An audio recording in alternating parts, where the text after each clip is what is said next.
Let me finish tonight with President Obama's opening to Cuba. When I was young, we Americans rooted for Castro. We're thrilled when he came to power. When the dictator Fulgencio Batista fled, we believed that Fidel Castro was a democratic leader who would bring freedom to Cuba. Many, many Cubans believed the same. We were betrayed. Castro was a communist and soon made that clear. He was also a traitor to the cause he had espoused to replace tyranny with democracy, free elections, free speech, the whole bit. He promised it all, delivered none of it. He did something else. He allied himself with the Soviet Union, the leader of world communism. He became a pet of Nikita Khrushchev. And when the Soviets put medium-range missiles into Cuba aimed at New York, Castro was an eager partner.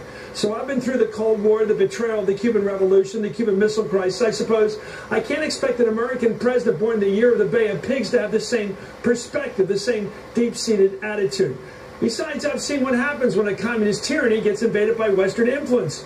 I was in East Berlin interviewing people, East Germans, about life in the DDR, the German Democratic Republic, and what I learned is a valuable lesson for what is happening today in Cuba. Let tourists in from free capitalist societies, and it undercuts the whole deal. When you have people working at hotels and driving those 57 Chevy taxis, getting big tips doing it, the word gets to the good communists working for the government and getting peanuts for it that they're missing something. So getting our foot in the door in Cuba, getting tourists with U.S. dollars riding through, spending money tipping, and soon the word gets around from comrade this to comrade that, that maybe the Castro brothers put